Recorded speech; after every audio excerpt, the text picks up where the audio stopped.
오늘부터 다시 사도행전 말씀을 나누게 되어 감사합니다.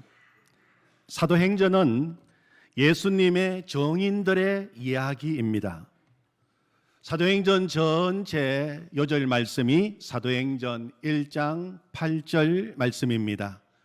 오직 성령이 너희에게 임하시면 너희가 권능을 받고 예루살렘과 온 유대와 사마리아와 땅끝까지 이르러 내 정인이 되리라 하시니라. 아멘. 예수님께서 제자들에게 주신 약속의 말씀입니다. 성령이 너희에게 임하시면 내 정인이 되리라. 제자들을 예수님의 정인이 되게 해 주시겠다는 것입니다. 근데 이 말씀은 예수님을 믿는 모든 사람들에게 주시는 약속의 말씀입니다. 이 시간 우리에게도 나에게도 주시는 약속의 말씀입니다. 네, 정인이 되리라. 아멘. 2011년 방송에서 히트쳤던 예능 프로그램 가운데 나는 가수다 하는 프로그램이 있었습니다. 우리나라를 대표하는 쟁쟁한 가수들이 나와서 모든 역량을 다 쏟아내면서 노래를 부르는 프로였는데 굉장한 호응을 얻었습니다. 나는 가수다 이 프로가 히트를 치자 그와 비슷한 프로그램이 많이 생기게 되었습니다. 제목이 나는 가수다 하지 않고 나도 가수다 그렇게 이름을 붙였습니다. 유명하고 노래 잘 부르는 사람만 나오는 프로가 아니라 노래를 좋아하고 노래를 사랑하는 사람들이 꾸미는 또 하나의 새로운 무대였습니다. 재미있는 것은 그때 이동훈이라고 하는 분이 나도 가수다 하는 제목의 책을 출간했습니다.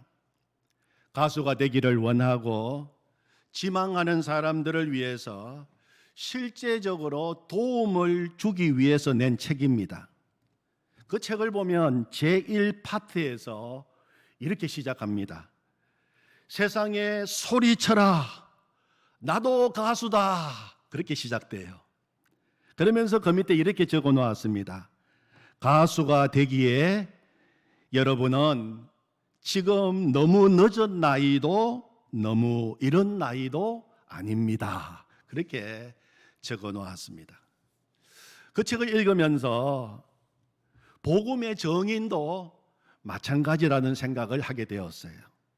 정인은 베드로나 요한이나 스데반이나 바울과 같은 위대한 사도들만 정인이 아니라 예수님을 믿고 구원받은 모든 사람들이 다 정인입니다. 우리 모두가 다 정인입니다. 나도 정인입니다. 그러므로 우리는 세상에 소리쳐야 합니다. 나도 정인이다. 그리고 정인이 되기 위해서 우리는 지금 너무 늦은 나이도 너무 이른 나이도 아닙니다. 지금이 정인 되기에 가장 좋은 나이입니다. 우리 같이 힘차게 외쳐볼까요? 나도 정인이다. 나도 정인이다. 아멘. 그동안 우리는 사도행전을 통하여 많은 예수님의 정인들을 만났습니다. 정인은 어떤 사람입니까? 첫 번째로 정인은 예수님을 아는 사람입니다. 그래서 우리가 현수막을 예수님을 알고 그렇게 우리가 현수막을 쓴 것입니다. 예수님을 잘 아는 사람이 예수님의 정인이 될 수 있습니다. 예수님을 직접 만난 사람이 예수님의 정인이 될 수 있습니다. 부활하신 예수님을 만난 체험이 있는 사람이 정인이 될 수 있습니다. 예수님을 잘 알지도 못하고 예수님을 인격적으로 만나지도 못하고 부활하신 예수님을 체험한 적도 없는데 예수님의 정인 될 수 없습니다. 예수님이 십자가에서 죽으시고 부활하시고 내 모든 죄를 다 용서해 주셨다는 확신이 없는데 어떻게 다른 사람들에게 예수님 믿으십시오, 예수님 믿고 제사함 받으십시오 그렇게 말할 수 있겠습니까? 그렇다고 들었습니다. 이것은 정인의 자세가 아니고 그 정언은 힘이 없습니다. 본 것이 있고 체험한 것이 있고 그 사건의 현장에 있었던 사람이라야 정말 정인이 될 수가 있습니다. 예수님의 이름은 입 밖에도 내지 말고 예수의 이름 전하지도 말라고 위협하고 협박하는 산헤드린 공회 앞에서 베드로와 요한이 뭐라고 외쳤습니까? 우리는 보고 들은 것을 말하지 아니할 수 없다, 그렇게 외쳤어요. 그들은 예수님을 직접 보았습니다. 예수님의 말씀을 들었습니다. 예수님을 손으로 만졌습니다.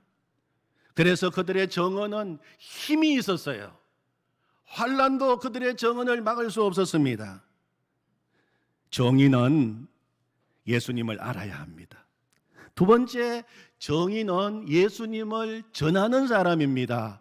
예수님을 알고 예수님을 전하자, 그렇게 우리가 표어를 적었습니다. 정인은 예수님을 전하는 사람입니다. 정인은 내가 보고 듣고 체험하고 목격한 그 사실을 남에게 말할 수 있어야 합니다. 이 세상에는 진리를 알고 있으면서도 고난이 두려워서, 사람이 두려워서 말을 하지 못하는 경우가 얼마든지 있어요.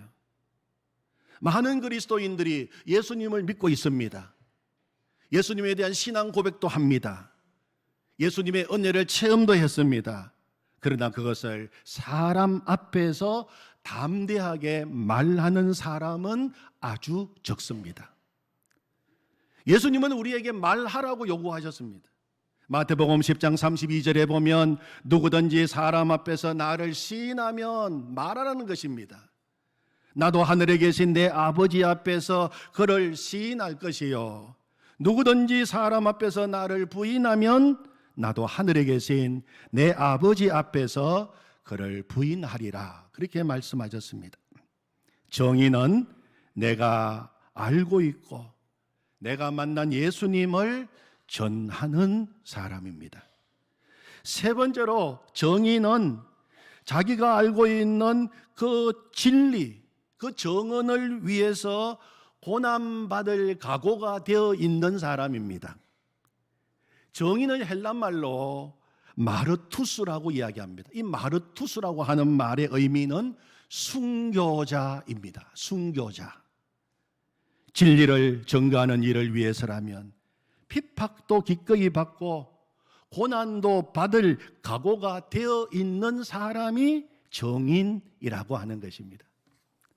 지난 주간에 부산 수영로 교회에서 코스타 집회가 있었습니다.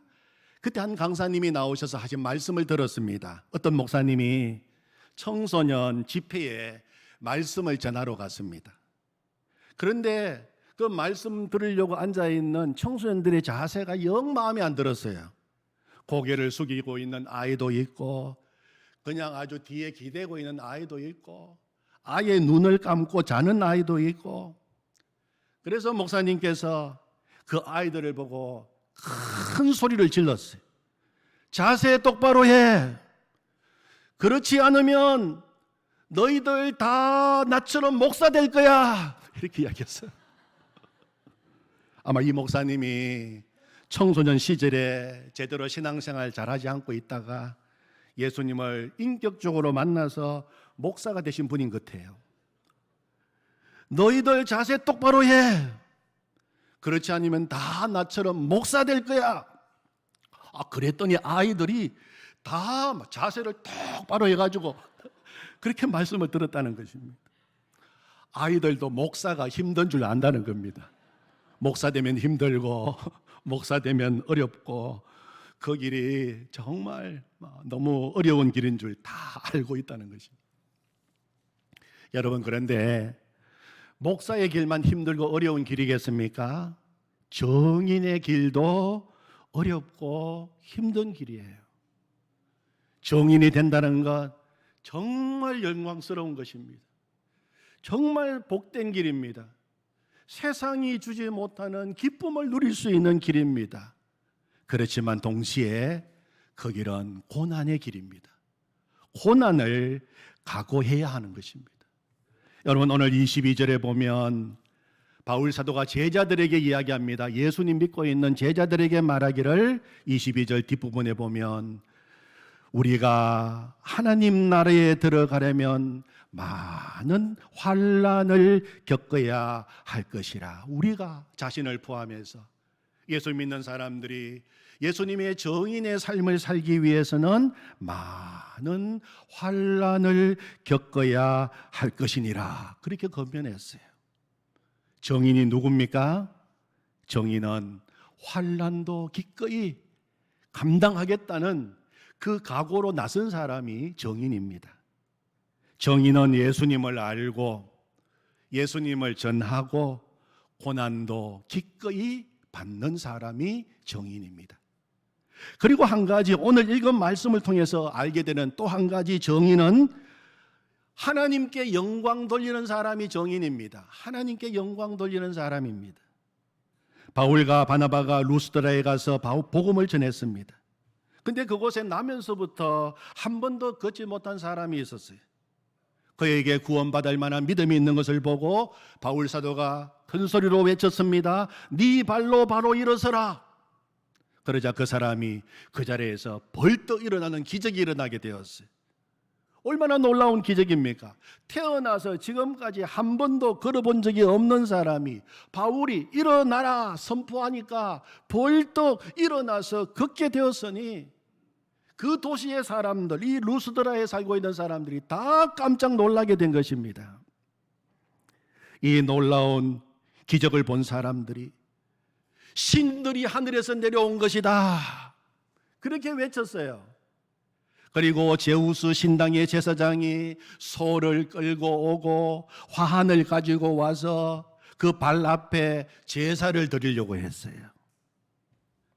그런데 이 모습을 본 바울과 바나바는 자기 옷을 찢으면서 제사를 드리려고 하는 무리 가운데 뛰어들어가서 소리를 지르면서 외쳤습니다. 그것이 15절이에요.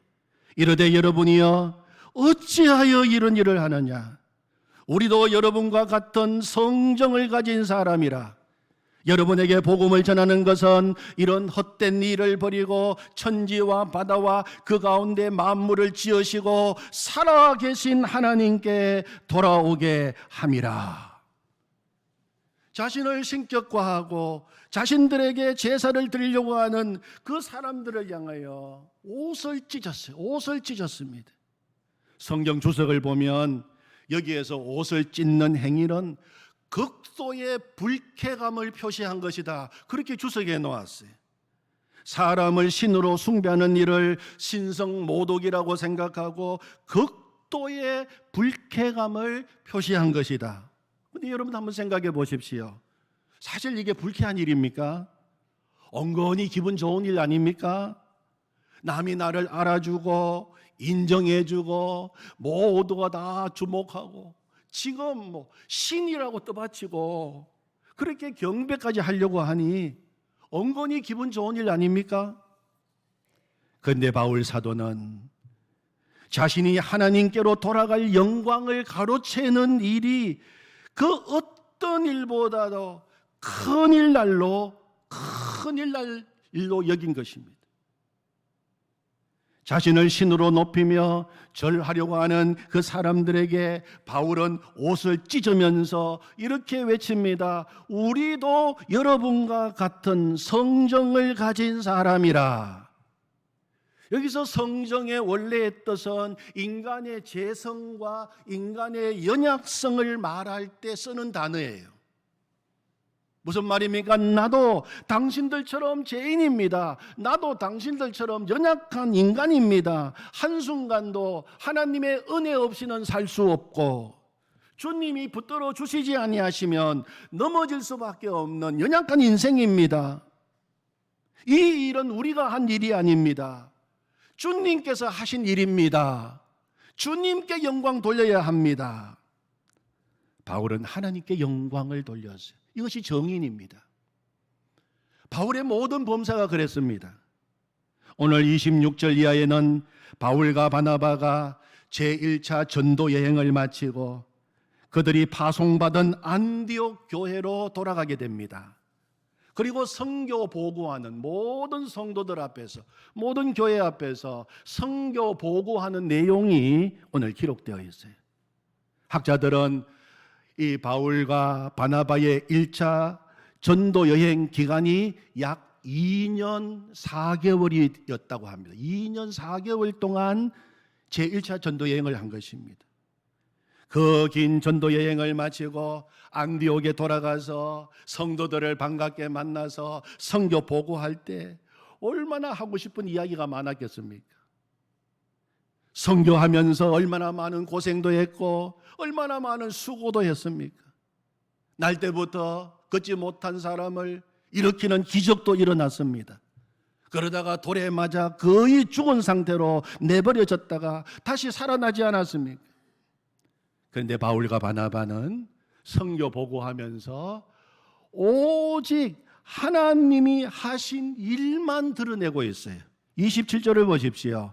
그들이 이르러 교회를 모아 하나님이 함께 행하신 모든 일과 이방인들에게 믿음의 문을 여신 것을 보고하고, 하나님이 행하신 모든 일들, 하나님이 이방인들에게 믿음의 문을 여신 것을 보고했습니다. 전도는 누가 했습니까? 바울 사도가 전도했어요.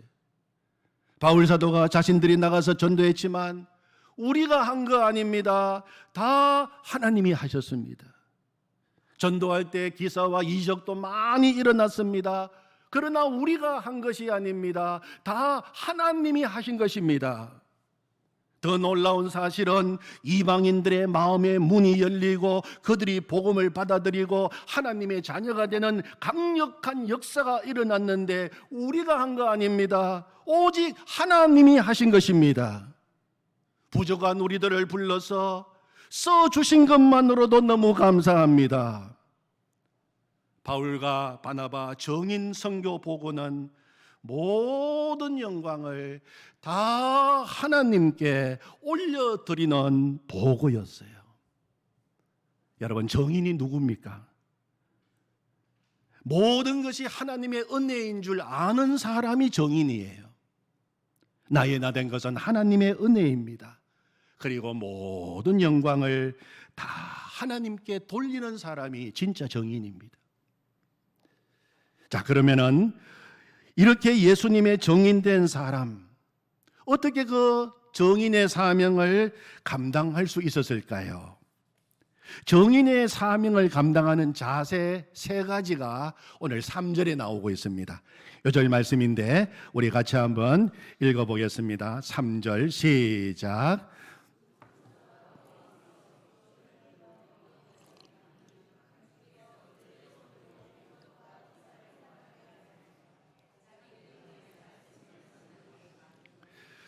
두 사도가 오래 있어 주를 힘입어 담대히 말하니 주께서 그들의 손으로 표적과 기사를 행하게 하여 주사 자기 은혜의 말씀을 정언하시니.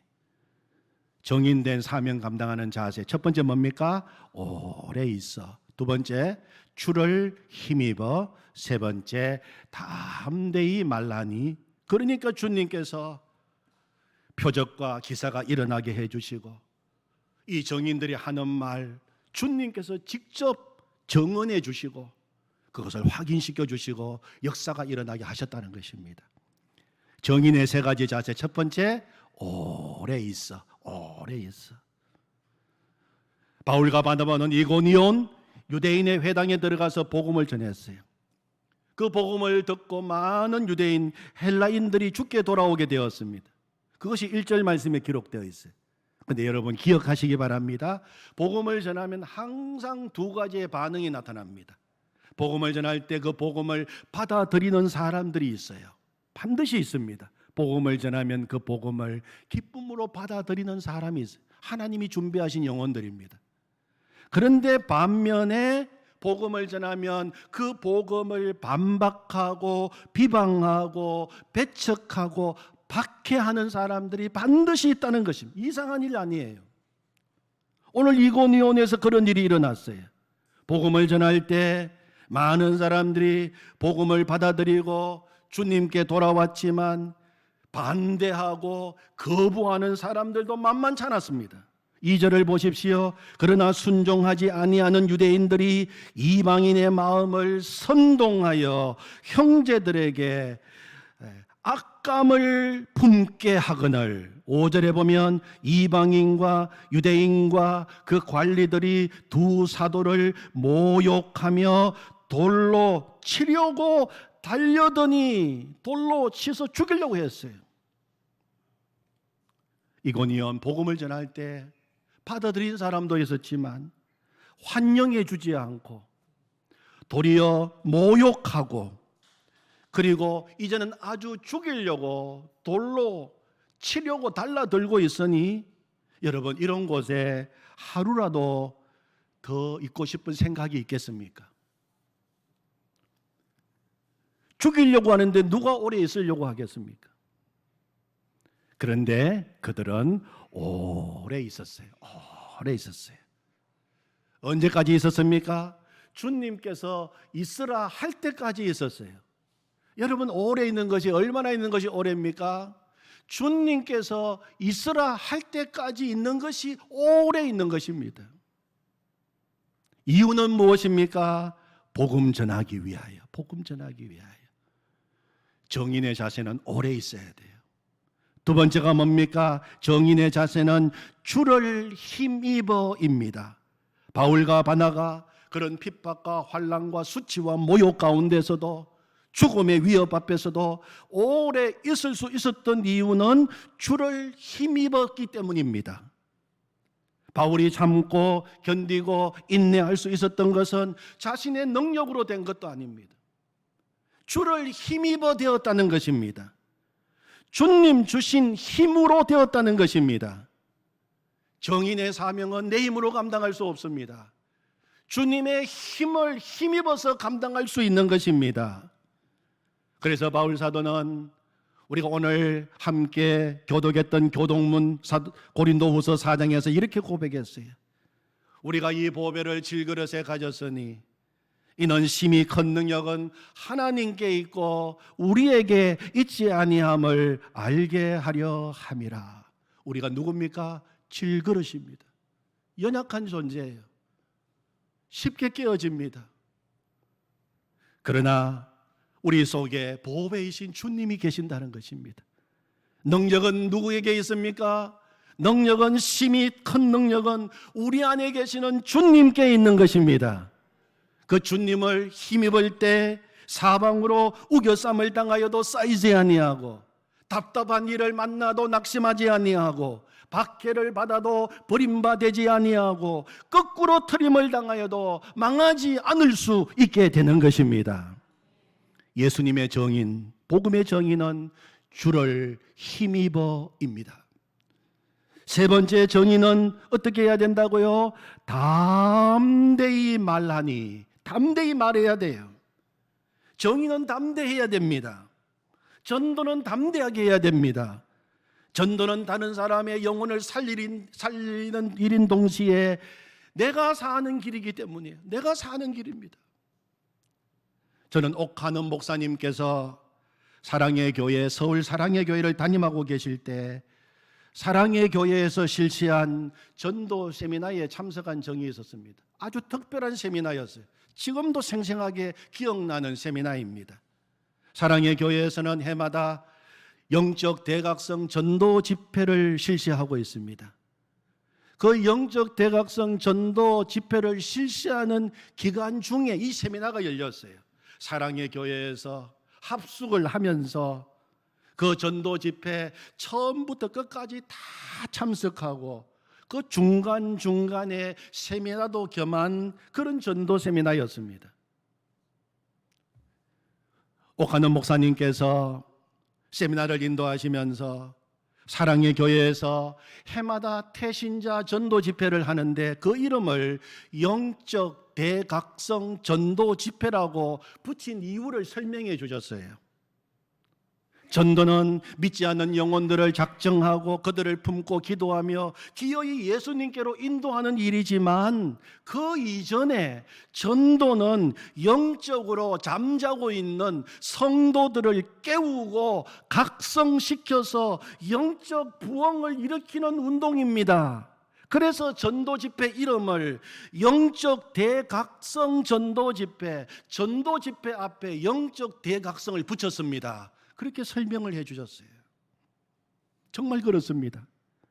전도를 해보면 한 영혼을 전도하는 일이 얼마나 어려운 일이고 기도 없이는 안 되고 사랑 없이는 안 되는 일인 것을 알게 됩니다. 전도하면 영적인 각성이 일어나게 됩니다. 전도를 해보면 한 영혼이 얼마나 귀하고 예수님께서 한 영혼이 천하보다 귀하다고 하신 말씀이 무슨 뜻인지를 비로소 알게 됩니다. 전도를 해보면 한 사람이 전도받고 교회에 나오는 일이 얼마나 기쁘고 얼마나 감사한지, 새 가족이 얼마나 소중한지를 알게 됩니다. 전도를 해보면 내가 구원받고 하나님의 자녀가 된 것이 얼마나 놀라운 축복인지를 알게 됩니다. 전도해야 알아요. 전도를 해보면 영적인 대각성이 일어나게 되고 영혼이 살게 되고 신앙이 영적으로 부흥하는 것을 경험하게 되는 것입니다. 전도는 해야 됩니다. 내가 살기 위해서 해야 돼요. 담대하게 해야 됩니다. 여러분, 전도는 생명 낳는 일입니다. 생명 낳는 일이기에 거기에는 반드시 상고의 고통이 있습니다.